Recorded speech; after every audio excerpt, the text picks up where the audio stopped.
agora o Fantástico conta uma história do além. Um neurocirurgião americano nunca acreditou em vida após a morte, até passar por uma experiência dramática. Pois é, ele entrou em coma profundo. Daí teve visões de uma espécie de paraíso. E quando voltou, estava convencido de que existe vida do outro lado. O que existe depois que a vida acaba? Para o neurocirurgião Alexander Eben, a morte sempre significou o fim de tudo. Ele entende do assunto. Foi professor da Escola de Medicina de Harvard, nos Estados Unidos, e há mais de 25 anos estuda o cérebro. Sempre tinha uma explicação científica para os relatos dos pacientes que voltavam do coma com histórias de jornadas fora do corpo para lugares desconhecidos.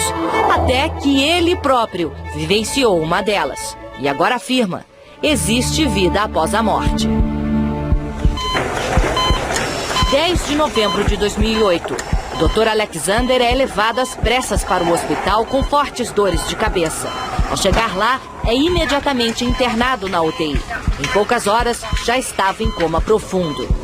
Ele havia contraído uma forma rara de meningite. Quando o Dr. Alexander entrou no hospital, os médicos disseram à família que a possibilidade dele sobreviver seria muito baixa. Ele ficou em coma profundo por 7 dias. E foi durante esse período que o Dr. Alexander afirma ter tido a experiência mais fantástica que um ser humano pode ter. Na jornada que eu tive não existia corpo, apenas a minha consciência, diz o médico. Meu cérebro não funcionava. Eu não me lembrava de nada da minha vida pessoal, meus filhos ou quem eu era. Ele escreveu um livro para relatar a sua experiência de quase morte e conta que primeiro foi levado para um ambiente escuro, lamacento. Em seguida, chegou a um lugar bonito e tranquilo. Um vale extenso, muito verde, cheio de flores e repleto de borboletas, diz ele. Ali também estava um espírito lindo, uma mulher com uma roupa simples e com asas. Ela me disse: você vai ser amado para sempre. Não há nada a temer. Nós vamos cuidar de você. Pergunto ao Dr. Alexander se ele viu Deus. Ele disse que sim. Deus estava em tudo ao meu redor. Ele estava lá o tempo todo. Esse pesquisador da Universidade Federal de Juiz de Fora participa do maior estudo mundial já feito sobre as experiências de quase morte. Os estudos mostram que apenas 10%, uma em cada 10 pessoas que tiveram uma ressuscitação bem-sucedida, relatam a experiência de quase morte. Os pacientes que vivenciaram uma experiência de quase morte tendem a ter, ao longo do tempo, por exemplo, aumento da satisfação com a vida, tendem a ter diminuição do medo da morte, maior apreciação da espiritualidade, maior apreciação da natureza. A morte é uma transição, não é o fim de tudo, resume o Dr. Alexander. Minha jornada serviu para me mostrar que a consciência nossa existe além do corpo. E ela é muito mais rica fora dele. Isso pode significar que a nossa alma, nosso espírito, seria eterno. No Brasil existem pacientes como o Dr. Alexander. Outro caso aconteceu com a mãe de Vera Tabak, que passou 3 meses em coma.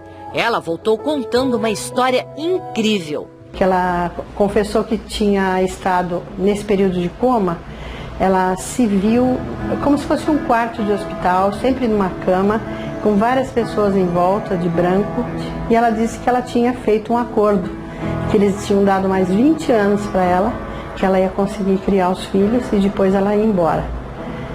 E a gente achou aquilo uma história, né? Mas realmente aconteceu. Foi 17 de outubro de 74, quando ela foi para a UTI. E voltou depois de um tempo.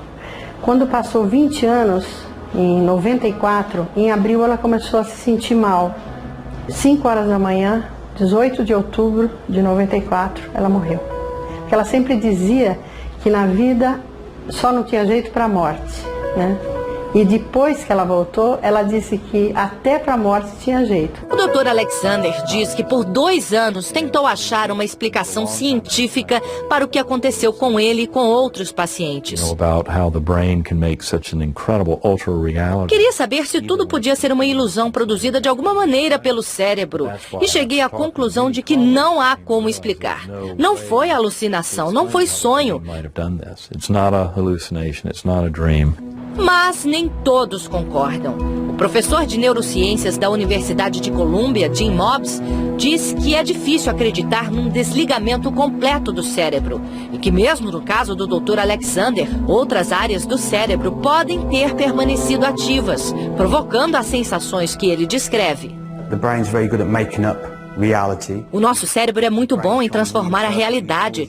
Num acidente, como um trauma na cabeça, os caminhos do cérebro podem ser danificados, mas é possível que ele encontre outras maneiras de identificar os sinais que vêm de fora e criar uma nova experiência, como a da quase morte, por exemplo.